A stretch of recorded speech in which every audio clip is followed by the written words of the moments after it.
In the glittering, unforgiving circles of Los Angeles elite, public humiliation wasn't rare. It was expected, a currency, a show. And Nathan Beaumont thought he'd given the final performance. He had everything: the multi-million-dollar empire, the carefully curated charm, and the flawless fiancée who turned heads before she even spoke. He believed he'd reduced his ex-wife, Elise, to a footnote, a discarded chapter in the story of his perfect life. But Elise, she didn't crumble. She didn't plead. She didn't even flinch. She stood tall, straightened her shoulders, and with a silence that roared louder than any headline, she walked away. No tears, no tantrum, just a calm, deliberate retreat, straight onto the deck of a private yacht so sleek, so stunning, it made Nathan's look like a party favor. No one saw that coming, least of all him. Because this isn't a story about betrayal, it's a story about what happens after. This is for every woman who's ever been dismissed as too quiet, too soft, or easy to replace. For every woman who's ever been left behind, only to rise higher than anyone thought possible. Because sometimes the most devastating revenge isn't shouting in someone's face. It's living a life so whole, so unapologetically powerful, that they have to watch it from the sidelines, knowing they'll never be invited back in. Stay close. Her silence is about to become the loudest sound in the room. And trust me, the revenge? It's only just begun. The air in Harrowby's auction house on Melrose Avenue was thick with the scent of generational wealth and fresh ambition. It was a suffocating mix Elise once found thrilling. Now it just smelled like rot. She sat quietly in the 10th row, a phantom in a sleek, understated charcoal gray dress, a stark contrast to the jeweled spectacle preening around her. Her presence was its own quiet rebellion. For 5 years she had been Mrs. Nathan Beaumont, a name that unlocked every private gallery and invite-only event in the city. Now she was just Elise Monroe, and the only door she cared about was the one marked exit at the back of the room. Nathan was in full performance mode. He wasn't just attending, he was commanding. His voice, a rich baritone she once found reassuring, now scraped against her nerves. By his side was his fiancée, Bianca Laird, a woman who looked like she'd been carved from porcelain and dipped in carats. Bianca was 27, a decade younger than Elise, and had the sort of effortless, magnetic beauty that pulled every gaze. On her hand, a diamond nearly the size of a robin's egg caught every beam of light and exploded it across the room like white fire. Nathan made sure no one missed it. His hand clutched hers with practiced affection, turning it this way and that as he exchanged greetings with the crowd. He was a master of understated arrogance. As the casual display of obscene wealth unfolded around her, Elise kept her focus on the auction catalog in her lap. Lot 42, a rare set of handwritten letters between Sylvia Plath and Anne Sexton. They were intimate, unfiltered, and powerful, a timeless dialogue between two brilliant, tormented minds. She had hunted them for years. During their marriage, Nathan had mocked her love for dead women's scribbles, favoring art that shouted its value in gold frames and name recognition. He never grasped the quiet euphoria of holding a piece of human history in your hands. The bidding began. Elise's pulse thundered in her chest. This wasn't about Nathan, this was about her. This was for her. She lifted her paddle. The numbers climbed, fast and vicious. It became a duel between her and a man seated in the front row, slicked-back ponytail gleaming under the chandelier. Finally, the ponytail man exhaled and shook his head. The auctioneer turned his attention to Elise. "Sold," he began, just as a voice rang out from the back, crisp and calculated, 200,000. Every head turned. It was Nathan. He hadn't even been watching the auction. He was watching her. A cruel, triumphant smile curled at his lips. Bianca let out a high-pitched, affected giggle. Elise's blood turned to ice. He was doing this to hurt her. He knew what these letters meant. It was a power move, an attempt to publicly diminish her. She drew a breath, sat straighter, and raised her paddle. 225, she called out. Nathan laughed, a short, sharp sound. 300. The room went still. The social pleasantries died on everyone's lips. This was entertainment now. Ex-wife against the new fiancé's champion. Elise could cover this, barely. But this wasn't about the letters anymore. It was about defiance. 350, she said, her voice catching ever so slightly. Nathan's grin widened. He didn't even speak this time, just nodded at the auctioneer. David Abernathy, who had known them both for years, looked visibly uncomfortable. 400,000 to Mr. Beaumont, he announced, glancing nervously at Elise. She looked at Nathan. Predator. He was toying with her, reveling in it, wanting her to crack. But she didn't feel broken. She felt free. He could have the letters, the win, the moment. He was buying artifacts. She was buying her liberation. She gave the auctioneer a subtle shake of her head. Sold, Abernathy declared, his gavel falling like a thunderclap, the final shatter of the invisible tether between her and Nathan Beaumont. To Mr. Beaumont, he added, as polite, restrained applause followed. Nathan leaned in and kissed Bianca. Long, dramatic, all for show. Elise rose to her feet. She didn't look back. She turned and walked steadily out of the auction house, her back straight, her head high. She didn't see the confusion settle over Nathan's face as he watched her walk away.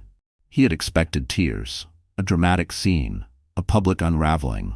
What he got instead was a composed, dignified exit. He may have won the battle, but as Elise disappeared into the bustling Los Angeles afternoon, he was struck by the sinking feeling that he had just lost the war.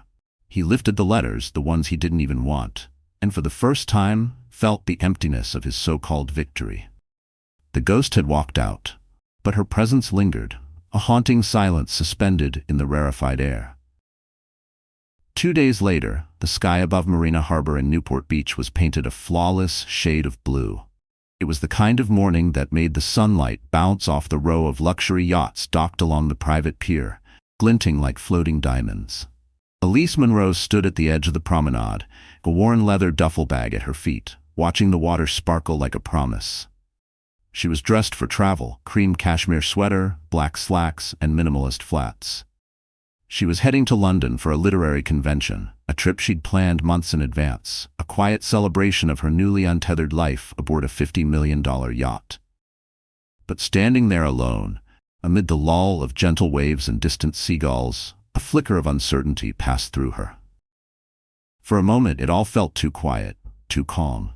Her chest tightened not from anxiety, but from something older and harder to shake, the habit of shrinking herself. Elise had grown so used to internalizing the subtle digs, the casual dismissals, the emotional erosion Nathan had fed her one comment at a time.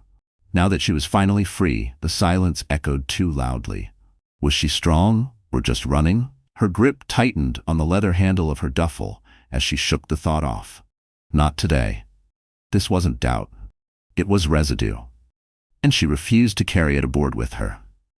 A sleek black Rolls-Royce Phantom rolled to a stop at the marina's drop-off zone. The driver, crisp in uniform, stepped out to open the back door. From inside emerged Nathan Beaumont, followed by Bianca, draped in a lavish fur coat that looked almost theatrical in the warm coastal breeze. Nathan's eyes scanned the marina, then landed on Elise. His expression shifted into a poorly staged surprise. "Elise?" he boomed, striding toward her. Bianca still latched onto his arm. "What a surprise!" "Nathan?" Elise replied coolly, her voice flat, controlled. She didn't have the bandwidth for his theater today. "Off somewhere?" he asked, glancing pointedly at her single bag, an unspoken comparison to the towering stack of Louis Vuitton trunks being offloaded by a pair of staff onto a rolling cart behind him. "London," she said simply. "Ah, London business, I assume?" His tone laced with patronizing amusement. "Still collecting those dusty old manuscripts?" He waved his hand in a vague, dismissive arc before she could answer. Then he tugged Bianca slightly forward. "Darling, you remember my ex-wife Elise?" "Elise, this is my fiancée, Bianca Laird." "Of course," Bianca purred, voice thick with saccharine sweetness. She extended her left hand, not for a handshake, but to showcase the ring. A flawless, cushion-cut monolith of a diamond, so bright it demanded attention, a jewel meant to dazzle and dominate. "Nathan's told me so much about you." "I'm sure he has," Elise said evenly, her gaze meeting Bianca's, but never flicking down to the ring. She didn't glance at the ring. The deliberate lack of acknowledgement was a quiet rebellion, but it was hers. Nathan, irritated that his trump card had been ignored, pushed forward. "We're heading to St. Bart's for a couple of weeks," he said with exaggerated nonchalance. "A little pre-wedding getaway. You know how it is. The stress of planning the wedding of the decade. It takes a toll." He sighed dramatically, as if burdened by the weight of elite indulgence. Our yacht is just finishing preparations, he added, motioning lazily toward a large but noticeably outdated superyacht moored nearby, sleek in its time, but clearly aging. You travel in commercial? That must be trying. The condescension hung thick in the air, so potent Elise could nearly taste it. She remembered the years she'd endured this. The subtle digs, the psychological landmines disguised as casual conversation, the quiet campaign to make her feel small. She had absorbed it all once, let it erode her sense of self. But no longer. Something like that, she murmured, a faint, enigmatic smile brushing her lips. Just then, a low, mechanical hum built into a deep, resonant thrum. Cutting across the marina's horizon came a vessel so stunning it turned heads in a ripple. Sleek, futuristic lines carved through the water as a $50 million private yacht, impossibly new and opulent, approached the main dock. Its shimmering pearl-white hull glinted under the midday sun. Polished chrome trim, sharp angles, and cascading tiers gleamed like an ocean predator. Nathan's yacht instantly looked like a dated relic. The yacht came to a perfect, silent halt at the VIP dock. From its polished teak gangway, a sharply uniformed steward descended with grace. At the edge of the marina, he called out with poise, "Ms. Monroe, your vessel is ready." Elise lifted her modest suitcase. She turned to face Nathan and Bianca. Their mouths were slightly parted, eyes wide with disbelief. The victorious smirk had evaporated from Nathan's face, replaced by a blank, confused slackness. Bianca's grip on his arm had tightened. Her perfectly manicured nails dug into the fabric of his suit. "It was interesting seeing you both," Elise said, her voice composed, steady, carrying a cool finality. "Have a wonderful time in St. Bart's." She walked toward the yacht, her steps calm, unhurried. Her posture was impeccable. She didn't look back. She didn't need to. She could feel Nathan's stunned stare clinging to her back, a silent confession to the seismic shift that had just unfolded. As she ascended the yacht's glossy gangway and stepped into its hushed, opulent interior, the door sealed behind her with a soft, pneumatic whisper.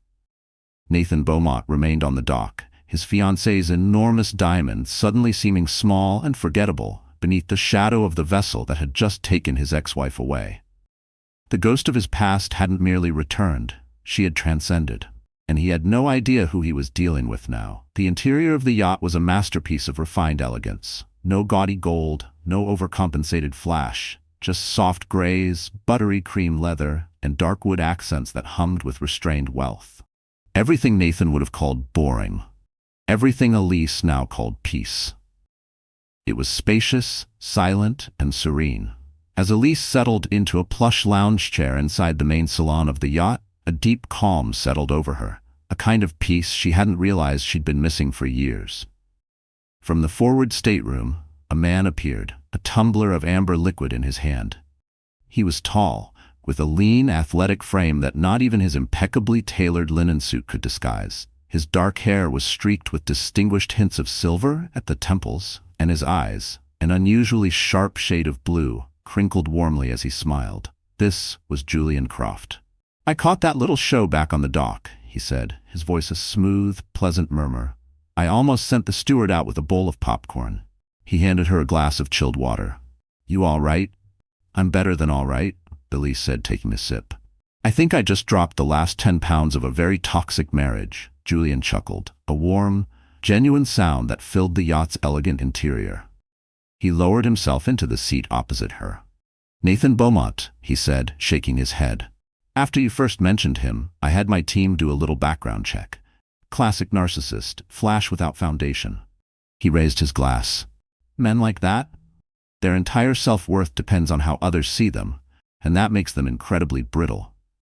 "You have no idea," Elise murmured, glancing out the wide panoramic window as the yacht slowly began pulling away from the marina, cutting smoothly across the sunlit Pacific. The city, her past, and all its noise receded behind them like a discarded chapter. She had met Julian Croft 6 months earlier in an independent bookstore nestled in the hills of Silver Lake. They had both reached for a first edition of Mrs. Dalloway at the same moment, and instead of retreating, they'd started talking. Really talking. About literature, art, and the small joys of a life lived quietly, out of reach of the headlines. He'd introduced himself simply as Julian, a consultant, It wasn't until weeks later, after leisurely dinners and long strolls through Topanga Canyon, that she'd learned consultant was a monumental understatement. Julian Croft was the founder and CEO of a global tech firm specializing in cybersecurity and AI. He was a billionaire, but wore his wealth like a favorite jacket, not like armor the way Nathan did.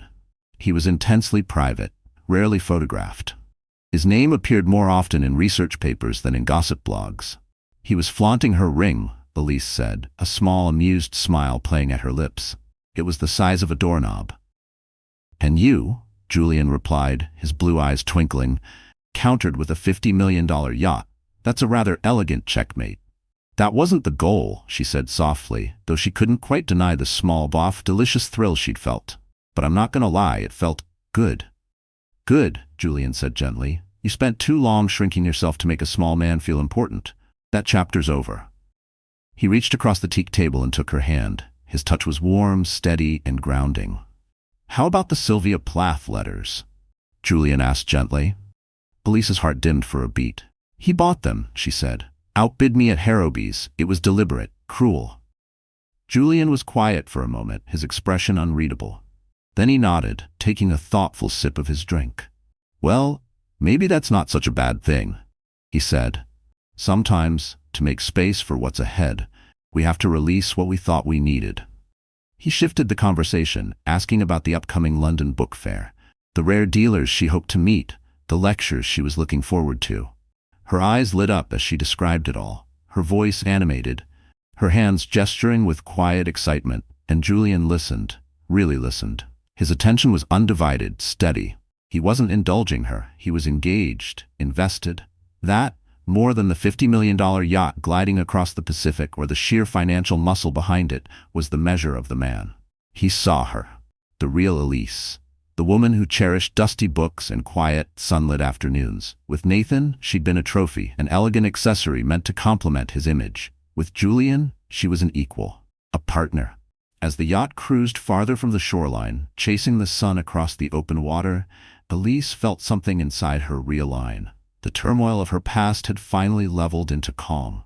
No more storm clouds, just vast, open horizons. She was no longer a ghost at someone else's celebration. She was the guest of honor at her own. She leaned back into the buttery soft cushion, the hum of the yacht's engines a lullaby for her new life. And for the first time in what felt like forever, Elise felt safe.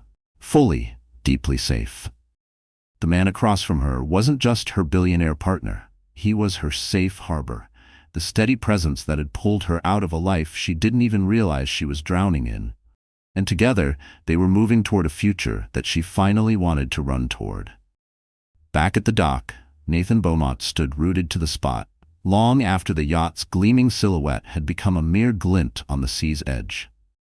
The roar of the marina had been replaced by a silence that rang in his ears. The high from the auction, the smug thrill of showing off, had all but vanished. In its place was a metallic bitterness he couldn't swallow down. "Nathan, darling, are we leaving?" Bianca's voice, usually a sweet coo, cut sharp with impatience now. The pre-wedding glow had cracked into a scowl. Her flawless saints. Bart's getaway was on hold. "What was that?" Nathan muttered, not to her but to himself. "Whose yacht was that?" "How should I know?" Bianca snapped, clutching her absurd fur coat tighter. "Does it even matter? Probably some vulgar new money creep who's paying her bills." But Nathan knew better. He'd seen the custom insignia discreetly etched into the polished chrome on the stern, a stylized E wrapped around a J. Not a rental, not new money. This was intentional. This was legacy. That wasn't just a private logo. That was ownership. And the yacht, he knew what those cost. The base model ran close to $80 million. Add custom interiors, integrated smart systems, handcrafted materials. You were pushing $100 million. That wasn't new money. That was rarefied, generational power. Wealth in another stratosphere entirely. The kind that made even his own high net worth feel small, mundane. The voyage to St. Bart's was painfully tense. Nathan said almost nothing, his eyes glued to the open sea beyond their suite's panoramic window, his mind replaying that moment at the marina again and again. Elise's poise, her serene smile, the effortless way she had slipped aboard that vessel like she belonged there. She was different. The docile, compromising woman he had once controlled? Gone. In her place was someone calm, commanding, boarding $100 million super yacht like she was flagging down a cab. As soon as they docked and checked into their luxury villa at Eden Rock, Nathan was already pacing. He called his private investigator, a grizzled ex-NYPD detective named Sal Moretti. "Sal, I need a name," Nathan said, his voice tight, shoes clicking on the marble floor. "There's a yacht. I didn't catch the full ID, but it had a logo on the stern, a C and a J intertwined. Top-tier vessel." "That's a big ship, Nathan," Sal replied, the tone all grit. "Not a ton of those floating around. What's this about?" "My ex-wife," Nathan muttered, the words bitter on his tongue. "Elise, I thought she was, well, like, yeah, apparently not," he added almost to himself. "I want to know who owns that boat, and who she was with." "I want a name, Sal. I want everything." The wait was torture. Nathan went through the motions of being the attentive fiancé, dragging Bianca through boutiques in Gustavia, smiling absently at overpriced seafood dinners at Bonito, but his mind was locked elsewhere. Elise, the yacht, the man. Bianca, noticing his distance, grew more irritable by the hour. "Nathan, are you even listening to me?" She snapped over her champagne flute, frustration simmering beneath her perfect pout. "I was talking about the wedding seating chart. We cannot put my mother next to your Aunt Carol. Not after the incident at the engagement party." "Fine. Whatever you want," Nathan replied, barely looking up, checking his phone for the 10th time in as many minutes. The call came 2 days later. Nathan was reclining beside the infinity pool, a sweating cocktail forgotten in his hand. "I've got a name for you," Sal said, his voice grave. "But you're not gonna like it." "Just tell me," Nathan snapped. "The vessel is registered under a shell corporation," Sal said, "but the actual owner is someone named Julian Croft." The name meant nothing to Nathan. "Julian who?" he barked. "Croft? Who the hell is that?" "He's the founder and CEO of a company called Helios AI. They're a global tech firm. Data security, artificial intelligence, government contracts. He's incredibly private, no social media presence, barely any public photos, practically a ghost." "Okay, but how big are we talking?" Nathan asked, voice rising. "What does significant mean? What's his net worth?" This was the metric Nathan understood. Dollars, rankings, dominance. There was a pause on the other end. "Nathan, this guy isn't in your league," Sal said finally. "He's not even playing the same game. We're talking an estimated net worth of over $30 billion with a B." The glass tumbler slipped from Nathan's hand, shattering on the stone poolside patio. 30 billion. It was a number so large, so absurd, it didn't feel real. It turned Nathan's carefully cultivated $250 million empire into petty cash. This was the kind of money that didn't just buy yachts. It bought policy, people, anonymity. The kind of wealth that could make someone like Nathan Beaumont vanish, and no one would even notice. "Are you sure?" Nathan whispered. His mouth was dry, his pulse unsteady. "I'm sure," Sal replied grimly. "And there's more. I looked into Croft's recent activities. He's a major philanthropist, quietly, anonymously. A few months ago, one of his private foundations made a massive acquisition in the rare literary world." Nathan felt a cold, sickening wave creep down his spine. "What acquisition?" "He bought the complete archives of Hogarth Press, the publishing house founded by Virginia and Leonard Woolf. Private deal, quiet, full collection. Letters, manuscripts, first editions, everything. The seller was a struggling university press in England." Nathan collapsed into a lounger, stunned. His head reeled. The letters, the Sylvia Plath letters he'd snatched at the auction purely to humiliate Elise, were meaningless now. A trinket, a stunt. Julian Croft had bought her the entire library. The old, dusty pages Nathan had mocked, they were now the heart of a world-class collection curated by one of the richest men on earth. Elise hadn't lost the auction. She'd let him win.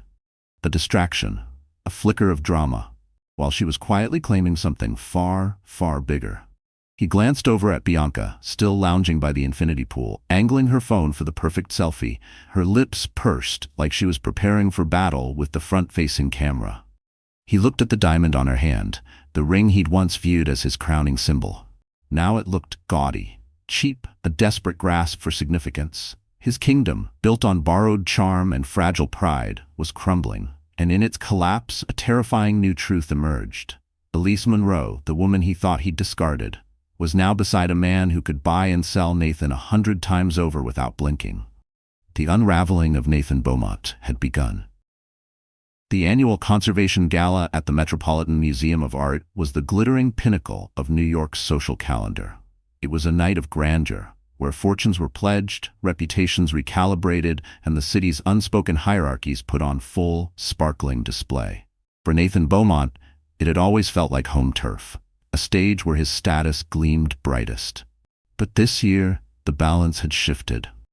He and Bianca arrived to a barrage of camera flashes, Bianca in a fiery crimson gown straight out of old Hollywood, designed for maximum spectacle, and Nathan in a sharply cut Tom Ford tux. He smiled on cue, posed with his hand securely at the small of Bianca's back, but his eyes scanned the marble expanse, hunting a ghost. He didn't have to search long. He saw her. Across the great hall, near the majestic entrance of the Temple of Dendur, stood Elise Monroe. And she was stunning. She wore a sleek, columned gown of deep sapphire silk, the fabric catching the light in waves of muted brilliance. Her hair was swept into a glossy chignon, and her only jewelry, a pair of diamond and sapphire drop earrings, seemed to sparkle like secrets. She was mid-laugh, surrounded by a small circle of guests. The sound of her amusement floated through the air, unforced, joyful, unburdened. Standing beside her, his hand resting gently on her arm, was Julian Croft. In person, Croft was even more commanding than Nathan had imagined. There was a stillness to him that drew attention without ever seeking it, a quiet authority that made Nathan's showmanship feel juvenile. He wasn't surveying the room, didn't seem concerned with social optics. His entire focus was on Elise, and that's when the whispers began. Is that Elise Monroe? Who is she with? That's Julian Croft. No way, the Helios AI guy? He never shows up to these. Well, he's here now, and he hasn't looked away from her once. Nathan stood frozen as person after person, people who had once unquestioningly sided with him, people who had struck Elise's name from their guest lists the moment the ink on the divorce papers dried, flocked toward her. Now they laughed a little too loudly, leaned in too close, hung on her every word. He watched as Jonathan and Beatrice Vance, a couple Nathan had known for over 2 decades, practically shoved their way through the crowd to greet Elise with overly dramatic air kisses. Beatrice, who once whispered to Bianca that Elise was lovely but a little dull, now clutched her hand and beamed with admiration. And then came the final insult. As Nathan and Bianca neared the main receiving line to greet the museum's director, Daniel Weiss, they were just a step behind the Vances, who were now engaged in enthusiastic conversation with Elise and Julian. As the line moved, Daniel Weiss greeted the Vances with his usual charm, then looked past them. His eyes lit up. "Julian, I can't believe you made it," Weiss exclaimed, completely bypassing Nathan to grasp Julian's hand with a firm, familiar shake. "And Elise, you look absolutely radiant tonight. We were over the moon when we heard about the endowment for the new manuscript wing. It's going to change everything for us." Nathan froze. "Manuscript wing?" His gaze snapped to Elise. She met it steadily, her expression serene. No gloating, no smirk, just a calm certainty that hit harder than any triumphant sneer could have. "Nathan, Bianca, wonderful to see you," Weiss said next, his tone still polite but distinctly cooler. The moment passed in a breath, but in the ruthless theater of Manhattan society it was a direct hit, a social assassination. Bianca was fuming. "What the hell was that?" she hissed, once they were a safe distance away. "A manuscript wing? Is that where her mysterious billionaire's stashing his fortune now?" How utterly dull. But Nathan knew better. It wasn't dull, it was calculated. This wasn't just about money, it was about permanence, influence, legacy. Julian Croft wasn't buying Elise jewelry and lavish gifts. He was immortalizing her passions in glass and stone in the marble halls of one of the most revered institutions in the world. What could Nathan's engagement ring possibly offer in comparison? Through the dinner, the humiliation compounded. Their table, once reliably near the stage, had been shuffled to the back, just shy of the kitchen doors. From that distant corner, Nathan had a perfect view of the director's table. Elise and Julian sat there, flanked by senators, renowned artists, and titans of global industry. He watched as Julian leaned over and murmured something into Elise's ear, making her laugh, a soft, open laugh that sent a shard of pain straight through Nathan's chest. The gesture was intimate, effortless, and brutal. He was losing, not just status or control, but the narrative. the very foundation of who he believed himself to be. His fortune, his image, his perfect fiancée. All of it crumbling like ash in the presence of a woman he thought he had erased. He hadn't destroyed her. She had transformed, risen, now radiant and centered in a reality he couldn't access, powered by a presence he couldn't replicate. And as the whispers echoed through the hallowed halls of the Met, Nathan Beaumont understood what he was witnessing. This was a coronation, and he was just another face in the crowd. The days following the gala at the Met were a slow-motion collapse for Nathan Beaumont. His empire, once polished, impenetrable, was crumbling, one silent humiliation at a time. The story of his public snub had become a cautionary tale, traded in whispers over martinis at Bemelman's and dissected mercilessly at lunch tables in La Goulue. Business allies, once eager for his time, suddenly became elusive. Their assistants politely informed him they were tied up indefinitely. He had become a phantom in his own life, hovering at the margins of a world that no longer wanted him. His relationship with Bianca deteriorated under the weight of that shifting reality. Her affection had always been conditional, currency traded for access, for exposure. And now, with his influence plummeting, her contempt surfaced like oil on water. The wedding devolved into a cruel farce. "Are we still going forward with the ice sculpture?" she asked one night, flipping through a glossy bridal magazine. "You know, the custom one with the two swans kissing? I just worry. Can we still afford to look extravagant? Desperation is so unattractive." They sat in their sprawling Fifth Avenue apartment, a space that had once echoed with opulence. Now it felt like a golden tomb. The final blow landed 2 weeks later. Nathan had been betting everything on a merger with a rival firm, a deal that could have salvaged his standing. The CEO, Marcus Thorne, a longtime golf buddy and fellow board member, called him directly. "Nate, bad news," Marcus began, his voice straining with manufactured sympathy. "The board's pulling out, market jitters, you know how it goes." But Nathan heard the truth in the pause. He knew Marcus's wife had been seated at Daniel Weiss's table that night. She had seen everything. It wasn't market conditions. It was contagion. Social contagion. He had become toxic, and in that festering stew of bruised ego, envy, and a warped sense of possession, a fire ignited inside him. Elise. It was her fault. She had dismantled everything. He became consumed, possessed. He had Sal, the investigator, send him daily updates. Elise's movements, Julian's whereabouts, their plans, their donations, their travels. He learned that Croft had not only purchased the entire Hogarth Press archives for her, but had also endowed a permanent fellowship in her name at Columbia University for the study of modernist literature. Each revelation tightened the knot in his gut. And one Tuesday, driven by this venomous cocktail of grief and fury, Nathan did something reckless. He found out where she was living. It wasn't difficult. The city was still buzzing about the triplex penthouse Julian Croft had just acquired at 220 Central Park South, the so-called Billionaire's bunker. Nathan took a cab downtown. On the ride there, he rehearsed what he would say, how he would unload every grievance, every accusation, every shard of blame. When he arrived, Nathan strode into the limestone-clad lobby, a temple of quiet, impenetrable wealth.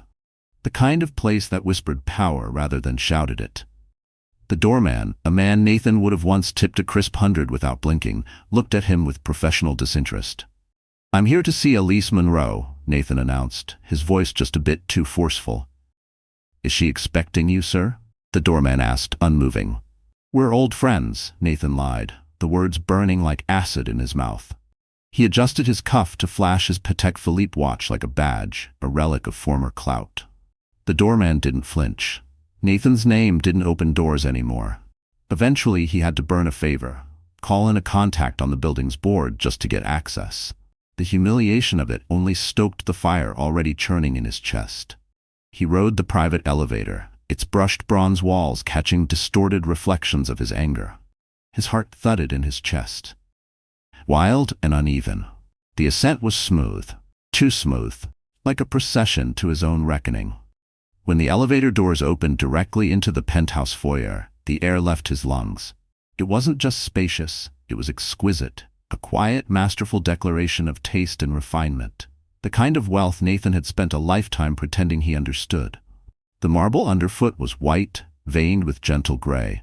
The floor-to-ceiling windows turned Central Park into a living canvas. The art, minimal and masterful. A contemplative Rothko, a subtle Twombly, whispered pedigree. No gold, no excess. It wasn't designed to impress. It was designed to be lived in by someone with nothing to prove. And Nathan hated how it made him feel. Small, out of place, as if everything he'd ever flaunted was little more than noise. It wasn't just Elise who had changed. The world she occupied now seemed immune to the bravado he'd once wielded like a sword. And there, bathed in the afternoon light like a living portrait, stood Elise. She was placing a simple bouquet of white tulips into a vase. She didn't look surprised to see him.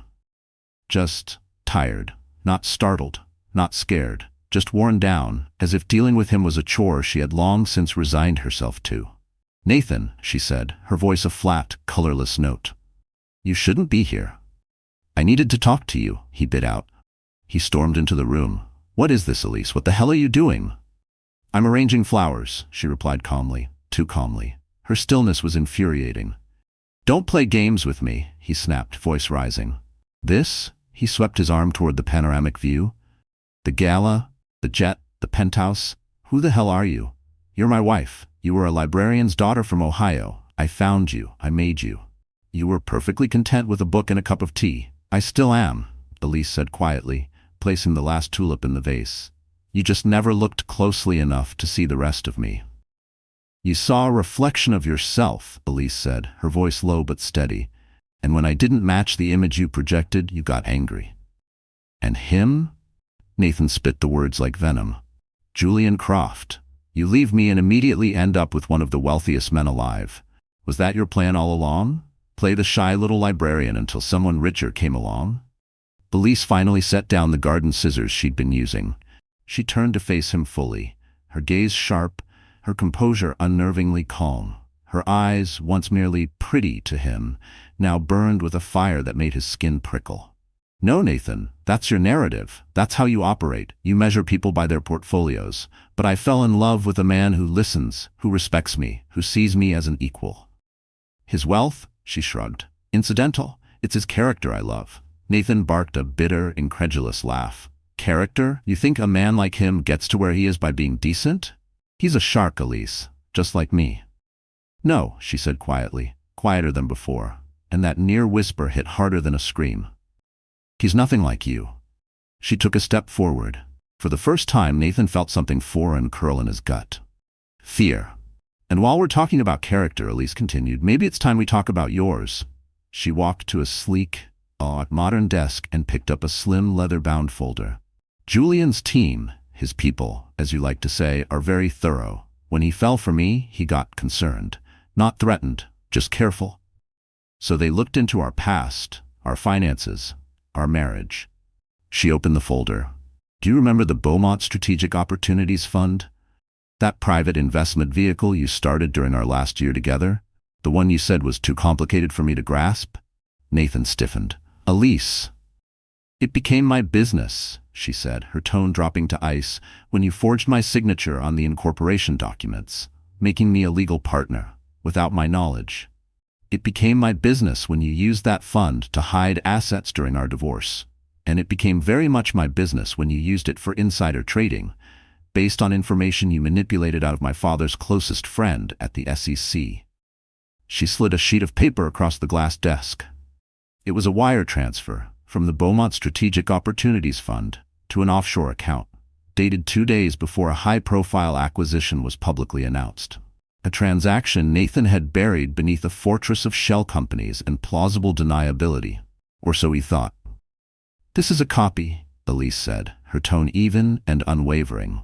"The originals, along with a sworn affidavit from your former accountant, the one you fired without severance last year, are with the SEC. Turns out he was more than willing to talk." She stepped closer, calm and composed. "They're very interested in your complicated fund." Nathan's mouth parted slightly. "The merger you were so excited about? It didn't collapse because of market volatility. Marcus Thorne got a friendly, anonymous heads-up. He was about to merge with someone under federal investigation." Nathan stared at the paper.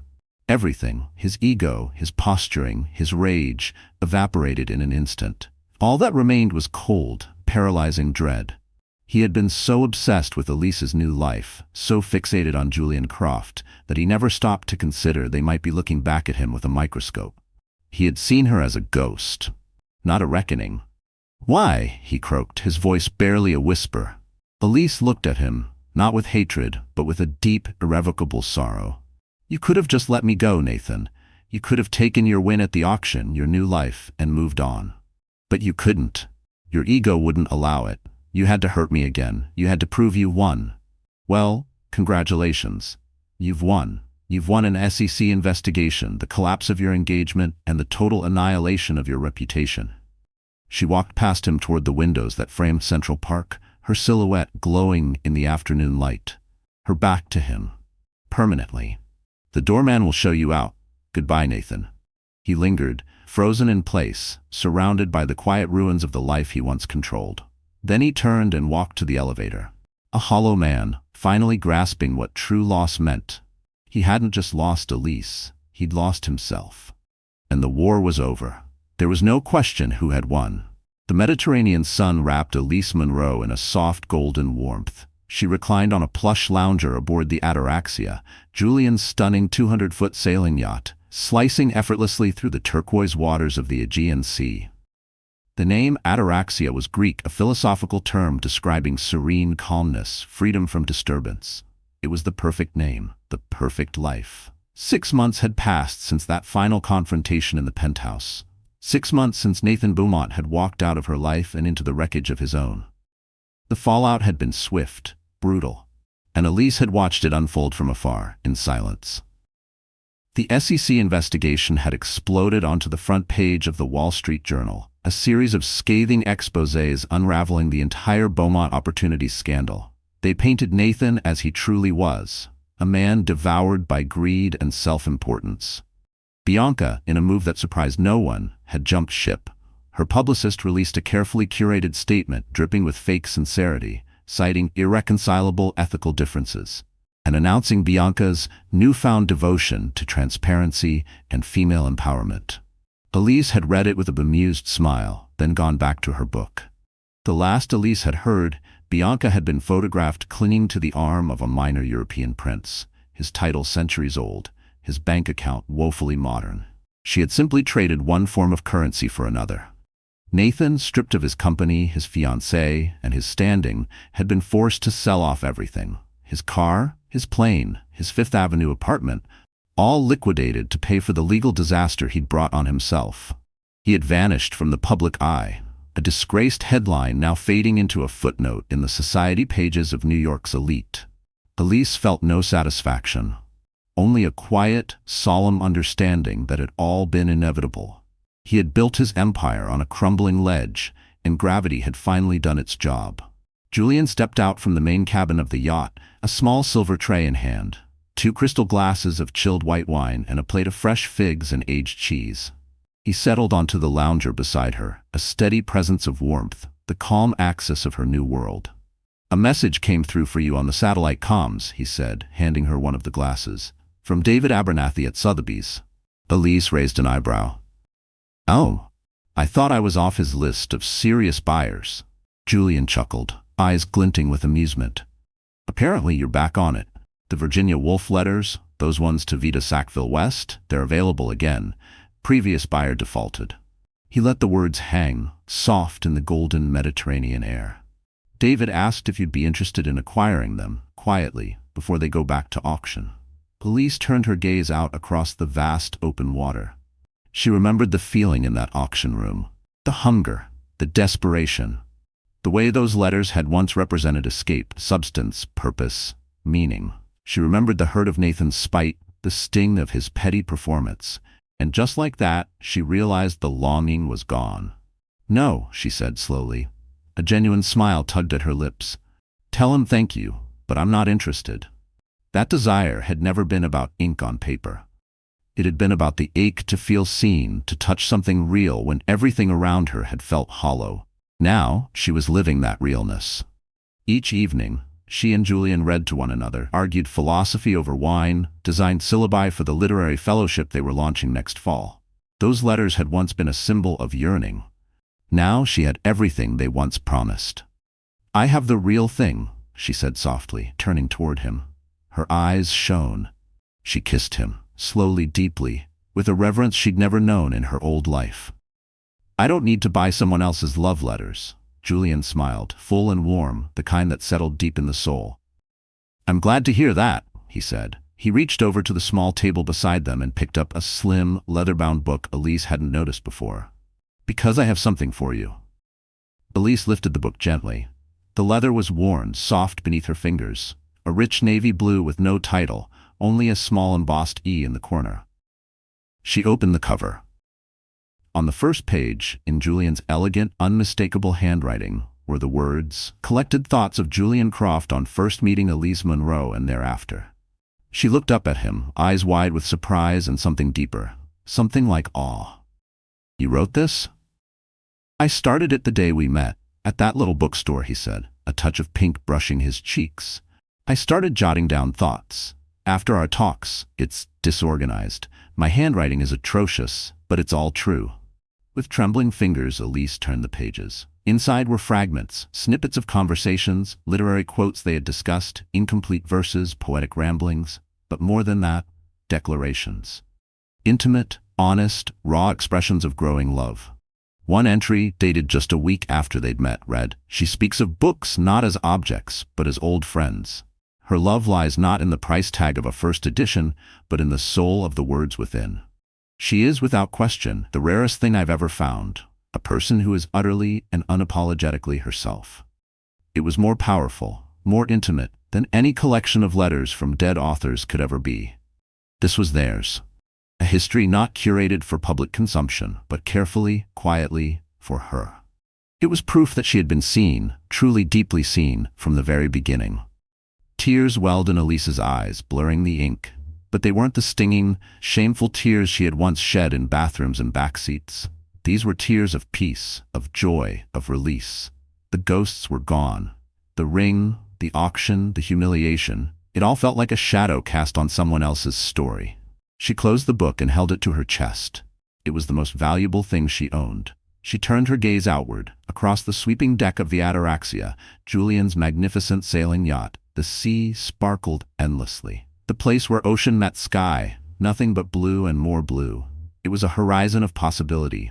She had her own letters now, her own story, her own enduring, patient love. This was her beginning, and it was more exquisite than she had ever dared to hope. In the end, this was never a tale of one billionaire outshining another. It was a story of authenticity outlasting artifice, of depth eclipsing spectacle.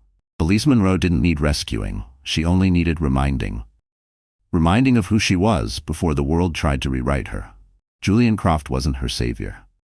He was the partner she had always deserved, the one who cherished her intellect, her curiosity, her inner fire. Nathan Beaumont's empire collapsed under the weight of vanity and illusion.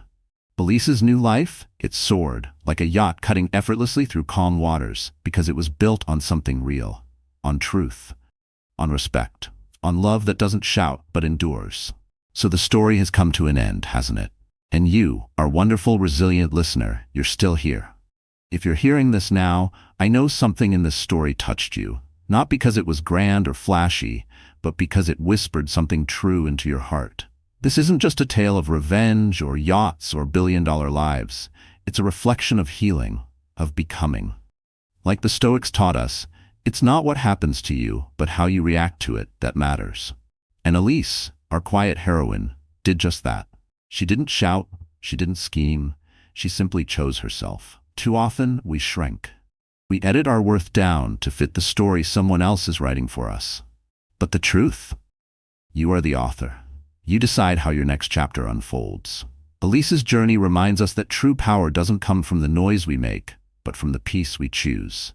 Ataraxia, the name of her yacht, isn't just a name. It's a mindset. A serene calmness born from knowing who you are and not needing the world to clap for it. If you're standing at a crossroads, haunted by past chapters or the ghosts of who you used to be, let this story be your mirror. Ask yourself, are you living out of fear or from freedom? You don't need revenge to rise. You just need truth, integrity, stillness. So now take a deep breath. You're not behind. You're not broken. You're simply becoming. And just like Elise, you don't need to fight for a place in someone else's spotlight. You can build your own world, quiet, true, and entirely yours. If this resonated with you, share it with someone who needs to hear it. Like this story, subscribe, not for us, but for you, because your story is waiting, and maybe, just maybe, it starts right here. He who conquers himself is the mightiest warrior. Epictetus. So let's be warriors of grace. I'll be here when you're ready for the next chapter.